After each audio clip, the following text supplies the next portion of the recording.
लग्नाची बेडी या मालिकेच्या 24 ऑगस्टच्या भागामध्ये राघव आणि सिंधूच्या बाळाचं आता बारसं असतं. मधू त्याला तयार करत असते. तितक्यात तिथे सिंधू येते आणि म्हणते, झालं का माझं बाळ तयार? आज बारसं आहे ना बाळाचं. याच्यावरती मधू म्हणते, तुझं इथे काय काम? सिंधू म्हणते, बाळाला पाऊस पडतोय ना, थंडी वाजत असेल, तुम्ही त्याला जरा स्वेटर घाला बरं. मधू म्हणते, तू काय विसरतेस का गं की मी त्याला जन्म दिलाय. मला कळतं एक आई म्हणून काय करायला हवे आणि काय नाही. सिंधू म्हणते, मधुताई मी काहीही विसरत नाहीये. विसरत आहात तुम्ही की हे बाळाला तुम्ही जन्म दिला असला तरी तो निर्णय तुमचा होता आणि ते बाळ माझं आणि राघवचं आहे. पुन्हा पुन्हा या गोष्टी मला सांगायला लावू नका. सत्य जे आहे ते एक्सेप्ट करा आणि पुढे चला. याच्यावरती मधू म्हणते, तू दरवेळेला प्रेग्नंट असताना पण माझ्यावरती अरेरावी करत होतीस आणि आत्ता तुझी ही अरेरावी मी सहन करणार नाही. बाळाला मी जन्म दिलाय, तू नको मला सांगू कसं संगोपन करायचं ते. बाळ रडायला लागतं. आता मधू त्याला जवळ घेते. ओ बाळा गप्प बस, बाळा गप्प बस असं म्हणते. सिंधू म्हणते, द्या इकडे मधुताई. आणि आईचा स्पर्श बाळ ओळखतं. आपल्या आईच्या हातात जात बाळ अगदी रडायचं बंद होतं. सिंधू त्याला हलवून हलवून झोपी घालते. सिंधूला कळलेलं असतं की बाळाला झोप आली आहे. मधू हे सगळं बघत बसते आणि अखेर बाळानेच आपली आई स्वतः निवडलेली असते. बाळ आईच्या कुशीत जाऊन शांत झोपी जातं. सिंधू म्हणते, झोपलाय बाळ. बाळाला जन्म दिला म्हणजे आई होता येत नसतं. कसं आहे ना, त्या बाळासाठी आतून प्रेम, माया, ओढ ही लागते, तर बाळ आपलं होतं असं म्हणत सिंधूने मधूला एक जोरदार टोमणा मारत ती बाहेर येते. इकडे बारशाची सगळी तयारी झालेली असते.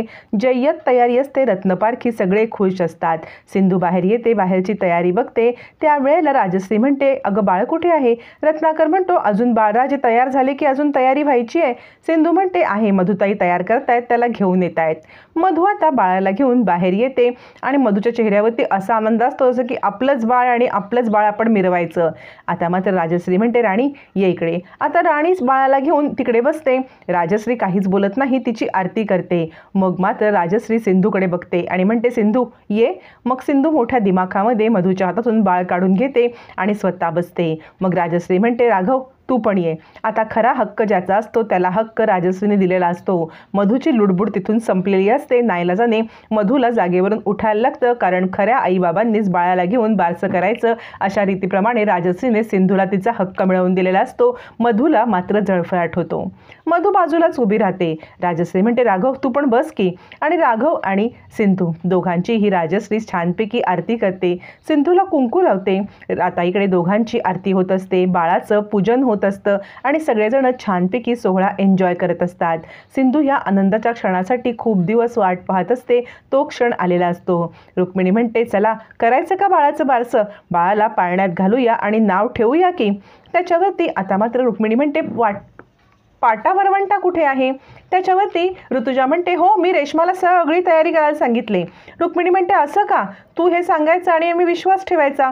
तू तयारी करायला सांगणार आणि रेश्मा तयारी करणार म्हणजे आश्चर्यच आहे असं म्हणत रुक्मिणी ऋतुजाला टोमणा मारत असते.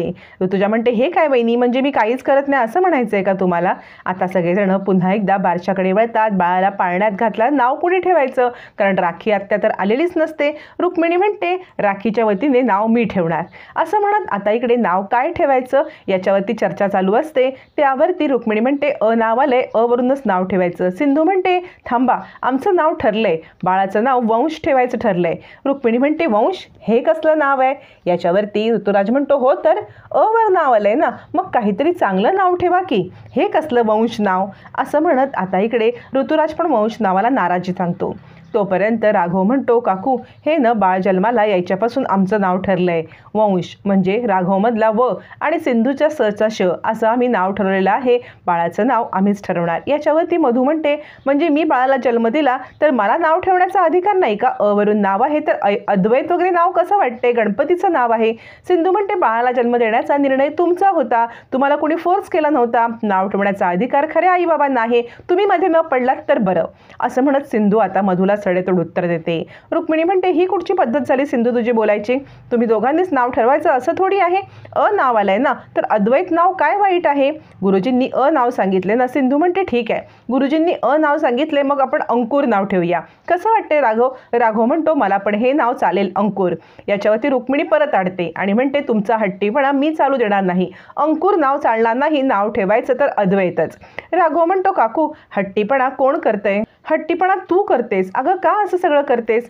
सगळेजण आता एकमेकावरती काय नाव ठेवायचं म्हणून चिडलेले असताना सिंधू तोडगा काढते. सिंधू म्हणते माझ्याकडे एक युक्ती आहे, म्हणजे आमच्या नांदगावला सुद्धा कोणाचं बारसं असलं ना की काय नाव ठेवायचं, हे नाव ठेवायचं की ते नाव ठेवायचं अशी चर्चा असताना आम्ही जी युक्ती करायचो तीच युक्ती आपण करूया का, असं म्हणत सिंधू ऋषभला कागद आणायला सांगते, पेन आणते, प्रत्येकाला आपल्या आवडीचं नाव लिहायला सांगते. जो तो आपल्या आवडीचं नाव लिहितो आणि सगळी नावं एका बाउलमध्ये ठेवली जातात.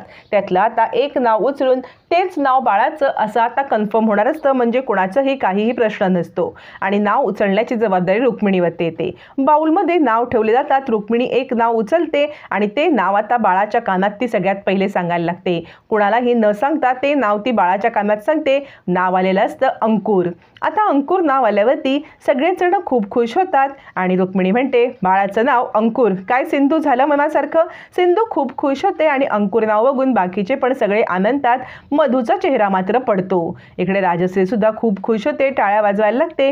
बाळाचं नाव अंकुर ठेवल्यामुळे राघव सिंधू एकमेकाला मिठी मारतात. राणी हे सगळं पाहत असते. रुक्मिणी म्हणते झालं ना तुमच्या मनासारखं, अंकुर नाव आलं ना?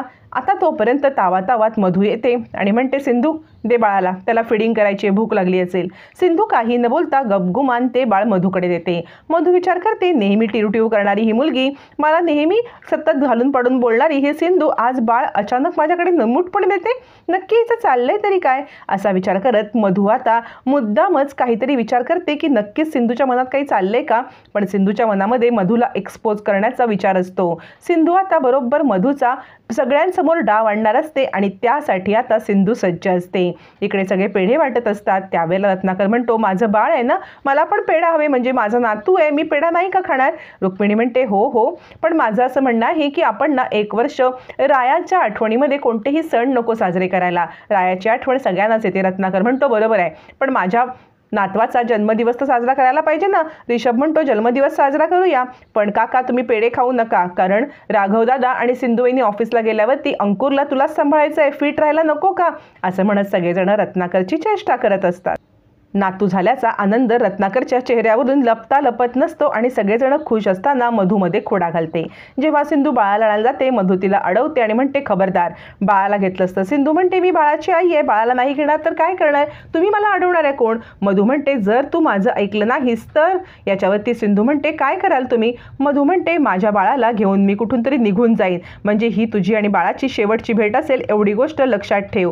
बाळ तुझ्यापर्यंत परत कधी मी पोहोचूच देणार नाही, असं आता इकडे सिंधूला मधू धमकी देते. आता मात्र मधूने हे धमकी दिल्यावरती सिंधू रागारागात तिच्याकडे पाहत बसते. मधूला एक्सपोज करण्यासाठी आता सिंधुगिरी कशी काम करणार आणि सिंधू मधूला सगळ्यांच्या समोर कसं आता तिचा डाव हाणून पाडणार, हे मात्र पाहणं फारच रंजक ठरणार आहे.